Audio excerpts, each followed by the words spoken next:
अगर आपने मेरा चैनल सब्सक्राइब नहीं किया हुआ तो पहले सब्सक्राइब के बटन पर क्लिक करके मेरा चैनल सब्सक्राइब कर लें और साथ वाले बेल के आइकन पर लाजमी क्लिक कर लें ताकि हर आने वाली वीडियो के अपडेट आपको बर वक्त मिल सके। कल चार सूत्र पर बात हुई है, 1 मिनट में चारों को रिपीट कर देता हूँ, याद आ जाए इसलिए। सबसे पहला सूत्र था खाना खाने के तुरंत बाद पानी नहीं पीना, कम से कम 1.5 घंटे बाद पीना। खाना खाने के पहले पीना हो तो 48 मिनट पहले पीना, बीच में पीना हो तो तब जब इमरजेंसी हो कोई, और 2-3 सिप भी पीना है बीच में। खाने के तुरंत बाद अगर कुछ पीना है तो सुबह पीनी है जूस, दोपहर को लस्सी, रात को दूध। दूसरा सूत्र था पानी हमेशा घूट घूट करके पीना, थोड़ा थोड़ा पीना, सिप सिप करके पीना। तीसरा सूत्र था सुबह उठते ही सबसे पहले पानी पीना, कम से कम 3 गिलास।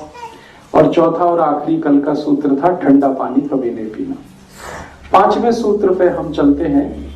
5वां सूत्र है भागवत जी का, अष्टांग हृदयम का। वो ये है कि जब भी खाना खाएं तो खाने को इतना चबाएं जितने हमारे दांत।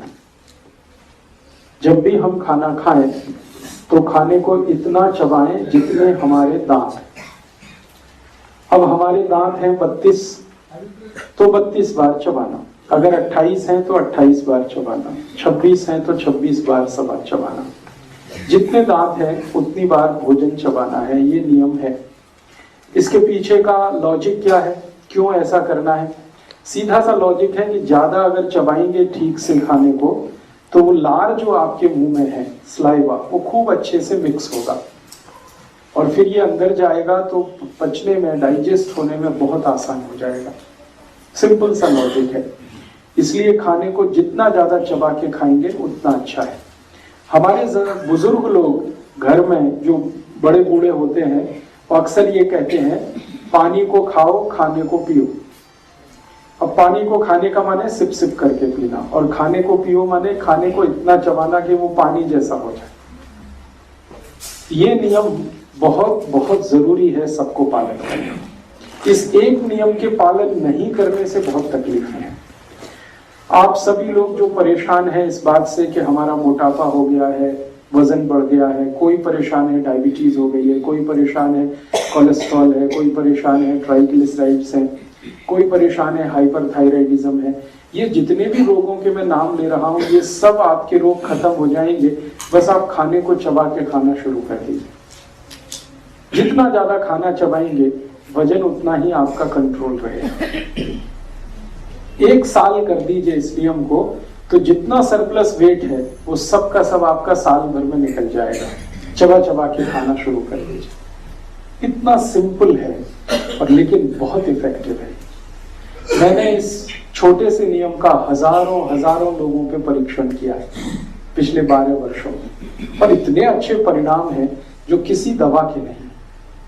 अगर आप चाहते हैं कि आपका पेट अंदर जाए, आप चाहते हैं वजन कम हो जाए, आप चाहते हैं कोलेस्ट्रॉल आपका ना बढ़े, आप चाहते हैं ट्राइग्लिसराइड्स ना बढ़े, आप चाहते हैं शुगर ना बढ़े आपकी, बस इतना सिंपल है कि चबा चबा के खाना शुरू कर दीजिए। चबाने के लिए 2-3 दिन आपको बस इतना ध्यान रखना पड़ेगा कि रोटी का एक टुकड़ा मुंह में डाला तो गिनकर उसे चबाइए, गिनते जाइए, और 32 बार हो तब उसको अंदर लेके जाइए। 2 दिन बस करना पड़ेगा आपको।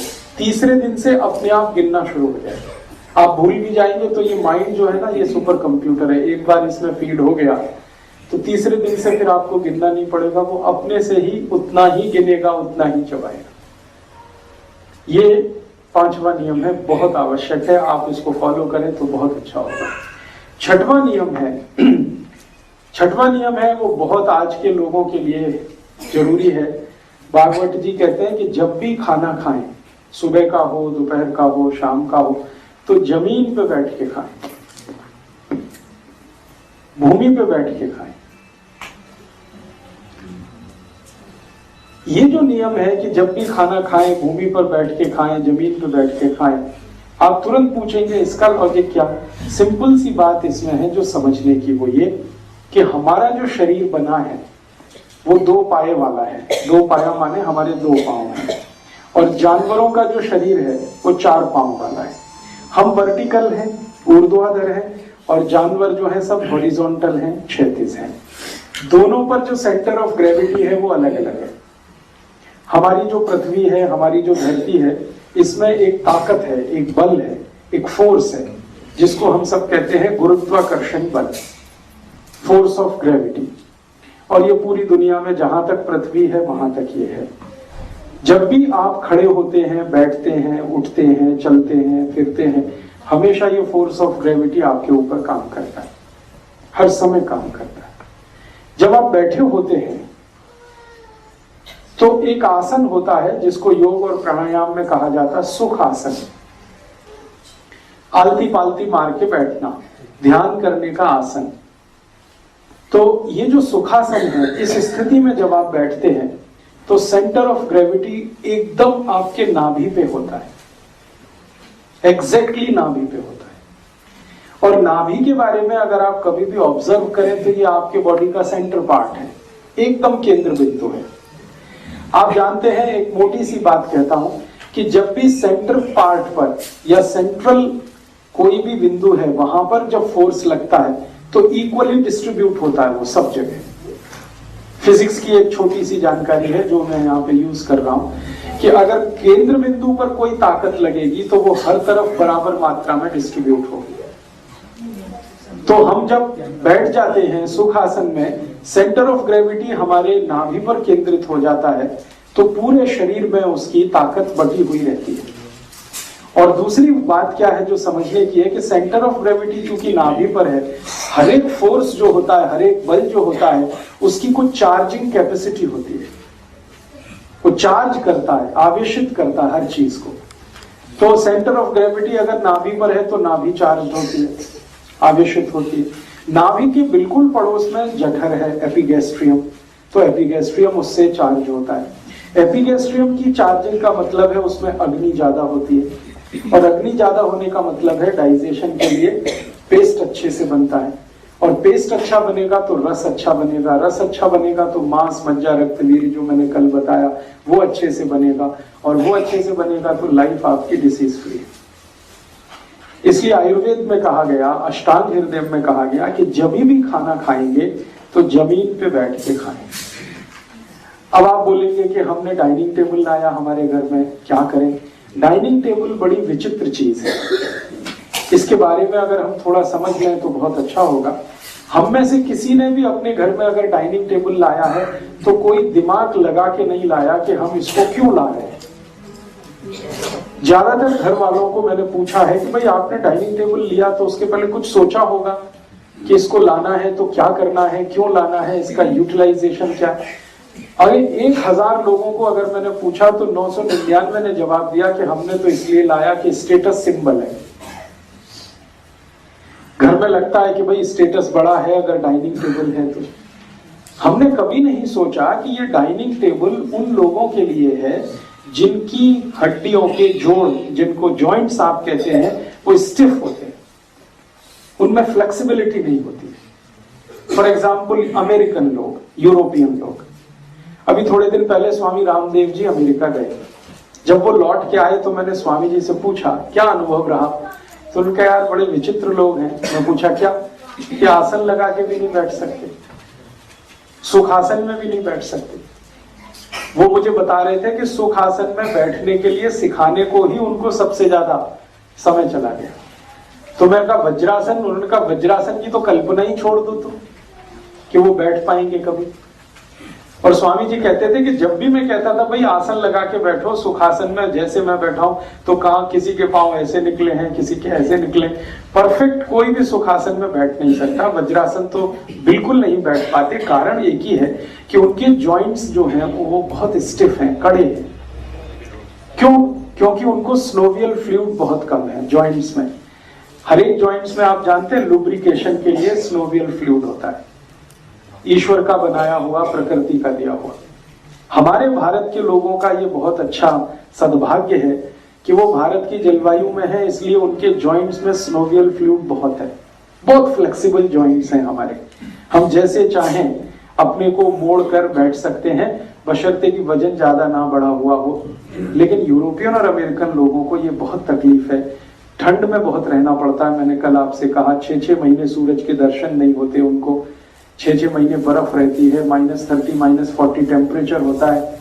तो ज्यादा बर्फ में रहने से, ज्यादा ठंड में रहने से स्नोवियल फ्लूइड बहुत कम बनता है, तो जॉइंट्स बहुत कड़क हो जाते हैं। इसलिए उन्होंने कुर्सी बनाई या कुर्सी का इन्वेंशन किया या डिस्कवरी की, जो भी आप कहें। कुर्सी उन्होंने इसलिए लाई कि वो बैठ नहीं सकते जमीन पर, और मेज लाई फिर उसके साथ, और उनकी मजबूरी के लिए वो यूज करते हैं मेज कुर्सी, माने डाइनिंग टेबल पर डिनर और लंच वो करते हैं। हमने उनकी नकल करके हमारे घर में लाई और हमारे घर में आ गई। अब हमने उसको स्टेटस सिंबल की तरह से इस्तेमाल करना शुरू किया है। और माफ कीजिएगा ये बात कहने के लिए कि जब से हमने डाइनिंग टेबल पे खाना शुरू किया है, तभी से हमारे पेट बाहर निकलना शुरू हो गए, क्योंकि हमारे लिए वो प्रॉब्लमेटिक है। हम जब जमीन पे बैठते हैं सुखासन लगा के, तो उसमें बंद लगता है। बंद आप समझते हैं, ब्लड का फ्लो रुक जाता है, जंघाओं से नीचे ब्लड नहीं जाता। जब जमीन पे सुखासन लगा के बैठ जाते तो सारा ब्लड मैक्सिमम स्टमक रीजन में रहता है, तो खाने के लिए सबसे ज्यादा ब्लड यही चाहिए पचाने में मदद करने को, तो मैक्सिमम ब्लड हमें यूज होता है। जब हम कुर्सी पे पांव लटका के बैठते हैं या खड़े खड़े खाना खाते हैं, तो सारा ब्लड नीचे तक जाता है, वो स्टमक रीजन में रुक ही नहीं पाता, तो ब्लड का यूज कम होता है, तो पाचन बराबर नहीं होता, डाइजेशन परफेक्ट नहीं होता, इसलिए हम लोगों को तकलीफें बहुत होती। तो मेरा आप सबसे एक रिक्वेस्ट है कि जिनके भी घुटनों में दर्द नहीं है, जिनके भी घुटनों में दर्द नहीं है, वो कोशिश करें जमीन पर बैठ के खाने की। एक आसन खरीद लें, आराम से बैठें जमीन पर, आलती पालती लगा के और खाना शुरू करें।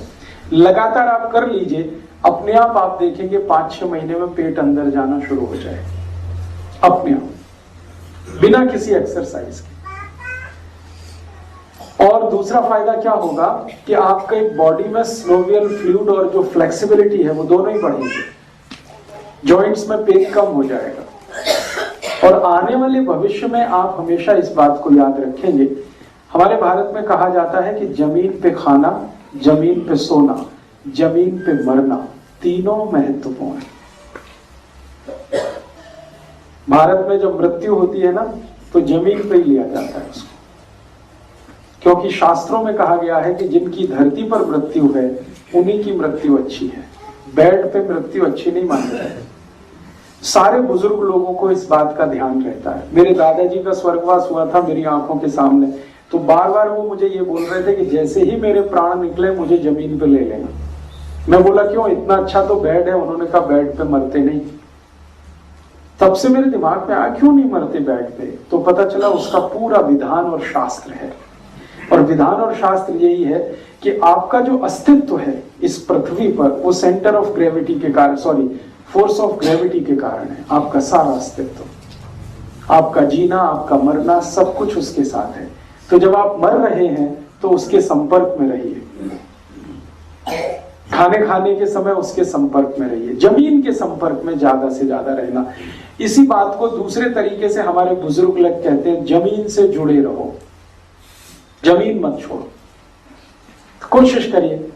और दूसरा, आप मुझे फिर प्रश्न करेंगे कि फिर डाइनिंग टेबल का क्या करेंगे। मेरी बात तो माने, इसको एक्सपोर्ट कर दीजिए अमेरिका और यूरोप के देशों में, जरूरत उन्हीं की है, वो उसको यूज करेंगे, कुछ आपको डॉलर्स भी मिल जाएंगे। फिर आप बोलेंगे कि नहीं कुछ तो करना है उसका। मैं एक बात आपको ये कहना चाहता हूं, आप इसको अन्यथा मत लीजिएगा। पटियाला जैसा शहर खूब महंगा है, 1 स्क्वायर फीट जमीन कम से कम यहाँ 3-4 हजार रुपए की तो होगी। क्या रेट है?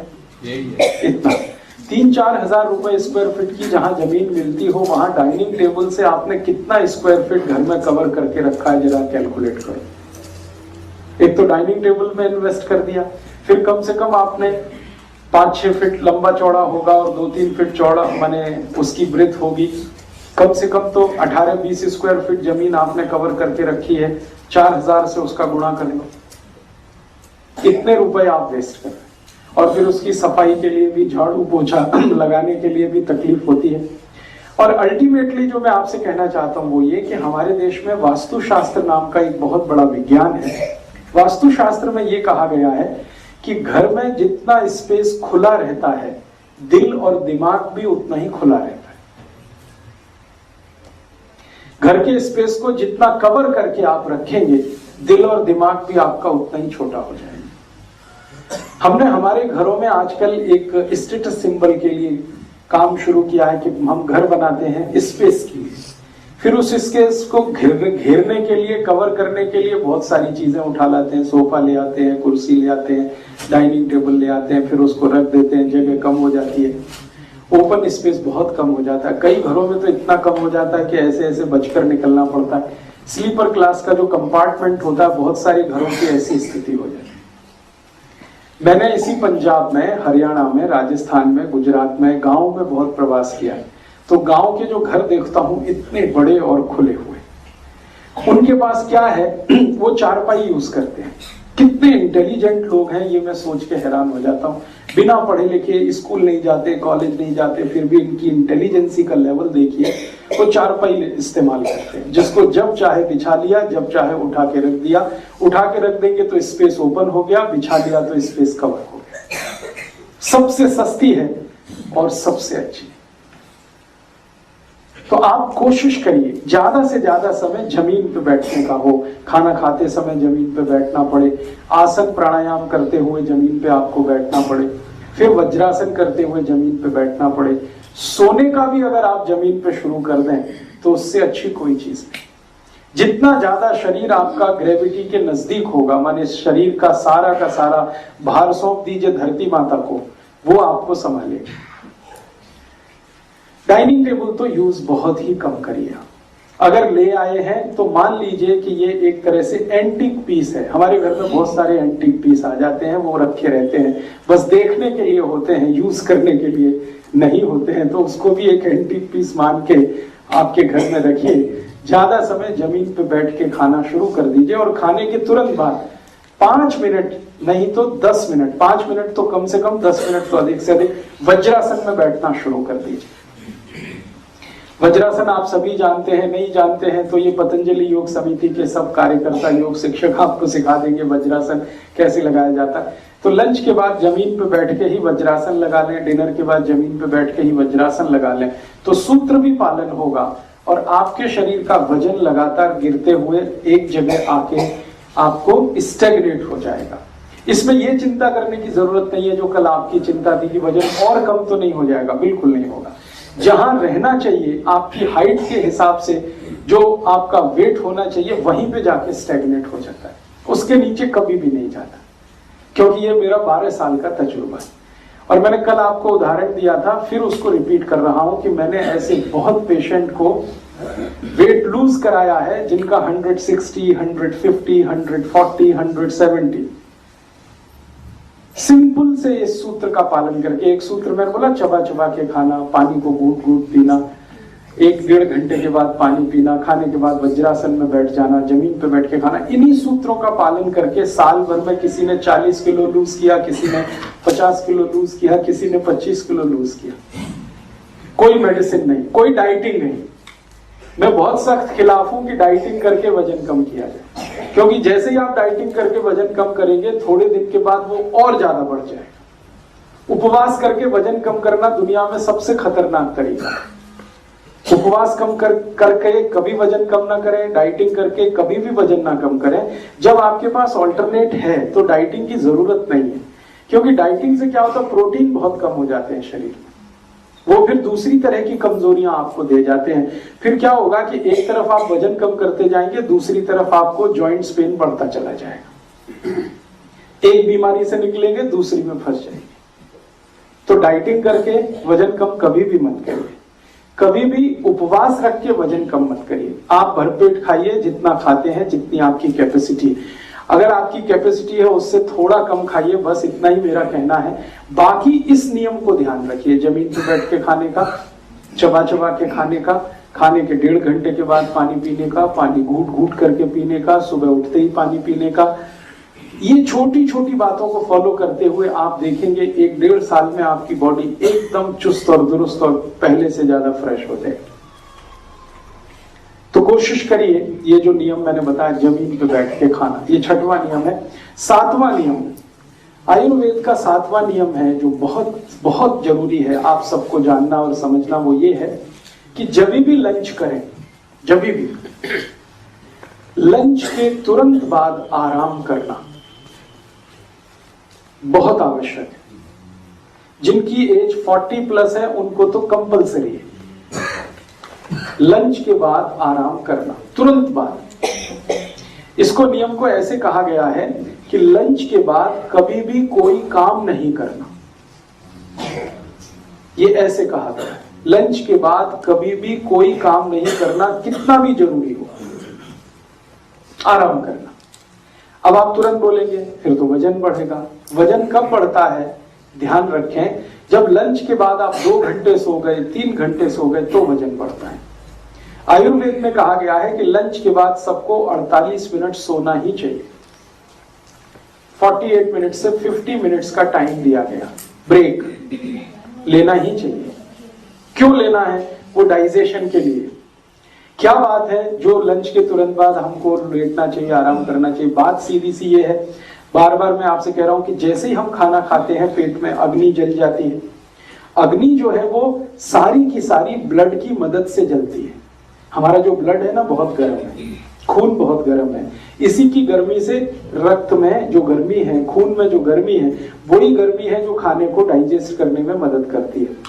तो ब्लड का फ्लो जो होता है वो सभी स्टमक की तरफ आ जाता है। खाना खाते ही ब्रेन का ब्लड स्टमक में आ जाता है, हार्ट का ब्लड स्टमक में आ जाता है, ये नेचुरल है। अब ब्रेन का ब्लड जब स्टमक में आ जाएगा, पेट में आ जाएगा, यू एपिगेस्ट्रियम की तरफ आ जाएगा, तो ब्रेन को ब्लड कम होगा। तो ब्लड कम होगा तो कोई भी ऐसा काम मत करिए जिसमें ब्रेन का यूज हो, क्योंकि ब्लड कम है उस समय। उसको आराम करने को छोड़ दीजिए ब्रेन को। हार्ट का भी ब्लड कम हो जाता है खाना खाते ही, तो हार्ट में ऐसी कोई काम ना हो जिससे हार्ट पर पंपिंग करने का प्रेशर आए, तो आराम करना अच्छा होता है। तो इसलिए बोला गया है कि दोपहर का खाना खाते ही आराम करें। और दूसरा एक कारण है, दोपहर को जब हम खाना खाते हैं तो सूर्य का प्रकाश बहुत तेज होता है और सूर्य का प्रकाश शरीर को गर्म करता है, और शरीर जितना भी गर्म होगा तो उसका ब्लड प्रेशर बढ़ने ही वाला है। और बढ़े हुए ब्लड प्रेशर में किसी भी डॉक्टर से पूछना क्या करना चाहिए तो कहेगा आराम करना चाहिए, क्योंकि फिजियोलॉजी एनाटॉमी यही सिखाती है कि जब भी ब्लड प्रेशर बढ़ा हुआ है कुछ मत करिए, चुपचाप बैठ जाइए या लेट जाइए। लेटने की एक विशेष अवस्था है दोपहर के लंच के बाद। लंच के बाद आप जब लेटें तो हमेशा लेफ्ट साइड में, ये जो आपकी लेफ्ट साइड है इस करवट लेट जाइए। लेफ्ट साइड में लेटने को आयुर्वेद की भाषा में कहते हैं वाम कुक्षी। ये वाम कुक्षी की अवस्था में लेटना बहुत अच्छा होता है। मैं आपको एक जानकारी देता हूं, कभी आपने विष्णु भगवान को लेटे हुए देखा हो तो वो वाम कुक्षी की ही अवस्था में लेटते हैं हमेशा। उसी पोजीशन में, उसी पोस्चर में आप लेट जाइए। इस पोस्चर में आपको अगर नींद आ गई है तो उसको छोड़ना मत, जरूर लेना, क्योंकि ये नींद बहुत कीमती है। इस नींद को पाने के लिए लोग पता नहीं कितने हजार, कितने लाख लोग रुपए की गोलियां खा जाते हैं और उनको आती नहीं। अगर आपको नींद आ गई है तो बहुत सुखी आदमी है, ले लीजिए। लेकिन कंट्रोल नींद पर ये रखिए कि वो 48 मिनट से ज्यादा की ना हो। 48-50 मिनट, बहुत अधिक 1 घंटा। 1 घंटे के बाद उठ ही जाइए। क्यों? 1 घंटे से ज्यादा सोने लगेंगे तो फिर आपको वेट बढ़ना शुरू हो जाएगा, मेद बढ़ना शुरू हो जाएगा, मोटापा बढ़ना शुरू हो जाएगा। ये है दोपहर को खाना खाते ही आराम करने का नियम। 8वां नियम है, इसका बिल्कुल उल्टा है। 8वां नियम ये है कि रात को जब भी खाना खाएं तो 2 घंटे तक आराम नहीं करना। दोपहर को खाना खाते ही आराम करना, रात को कभी भी खाना खा के 2 घंटे बाद ही आराम करना। अब आप बोलेंगे रात का क्या है? रात की बात ऐसी है कि सूर्य चला गया, चंद्रमा आ गया। आप सभी जानते हैं कि चंद्रमा शीतल है। चंद्रमा शीतल है तो शरीर भी शीतल है, और शरीर शीतल है तो ब्लड प्रेशर लो है, और जब लो बीपी होता है तो काम ही करना चाहिए। आराम करेंगे तो फिर तकलीफ आएगी हार्ट में। किसी भी डॉक्टर से आप अगर एक जनरल नॉलेज के लिए बात करेंगे, हाई बीपी में क्या करूं, तो वो बोलेगा आराम करो। लो बीपी में क्या करूं, तो तुरंत कहेगा काम करो। तो लो बीपी होता है रात को खाना खाने के बाद, तो हम थोड़ा आराम करें, सॉरी काम करें। सबसे अच्छा काम क्या है? आयुर्वेद में कहा गया है रात को खाने के बाद सबसे अच्छा काम है टहलना, वॉकिंग। कितना टहलना? कम से कम 500 कदम गिनकर, अधिक से अधिक 1000 कदम, 500 तो कम से कम। तो आप जो मॉर्निंग वॉक करते हैं, मेरा एक छोटा सा सजेशन है कि इवनिंग वॉक शुरू कर दीजिए। मॉर्निंग वॉक की जगह इवनिंग वॉक शुरू कर लीजिए। खाने के बाद भले गली में कर लीजिए, अंधेरा है, लाइट नहीं है तो छत पर कर लीजिए, आपके पिछवाड़े में कर लीजिए। गिन के आपको 500 कदम चलना। जिंदगी आपकी इतने आराम से कटेगी, शाम को खाने के बाद जो इवनिंग वॉक कर लें 500 कदम, 1000 कदम, इतने आराम से कटेगी कि आप सोच नहीं पाएंगे। मॉर्निंग वॉक के लिए मैं क्यों मना कर रहा हूं? मॉर्निंग वॉक के लिए इसलिए मना कर रहा हूं कि भारत में सवेरे सवेरे हम जब सोकर उठते हैं तो शरीर में वात का प्रकोप होता है, वात, वायु। और वॉक करेंगे, दौड़ेंगे, भागेंगे, एक्सरसाइज करेंगे तो वायु और बढ़ता है। तो वायु का प्रकोप है, जो मैंने आपसे थोड़ी देर पहले कहा, 80 रोगों का कारण होता है। इसलिए भारत के आयुर्वेद शास्त्र में कहा गया है कि सुबह के समय में आराम से बैठकर योग करें, प्राणायाम करें, जिसमें दौड़ भाग ज्यादा ना हो। और रात को खाने के बाद आप थोड़ा चाहें तो दौड़ भाग करें, वॉकिंग करें, फास्ट वॉकिंग करें, ब्रिस्क वॉकिंग करें, मीडियम स्पेस पे करें, मीडियम स्पीड में करें, जैसे करें वॉकिंग रात को कम से कम 1000 करें। दोपहर को खाने के बाद आराम और रात को खाने के बाद थोड़ी देर वॉकिंग, और फिर थोड़ा कुछ इधर उधर का काम, कुछ रीडिंग, कुछ स्टडी, 2 घंटे बिता दीजिए। खाना आपने 7 बजे खा लिया तो 9 बजे तक समय निकाल दीजिए, फिर आप सोने के लिए चले जाइए। या 8 बजे खा लिया तो 10 बजे तक का समय बिता दीजिए, फिर आप सोने के लिए चले जाइए। अगर हमारी ये वीडियो आपके लिए हेल्पफुल रही है तो हमारे चैनल को सब्सक्राइब कर लें और वीडियो को लाइक भी कर दें, ताकि हमें इस जैसी और वीडियो बनाने के लिए मोटिवेशन मिल सके।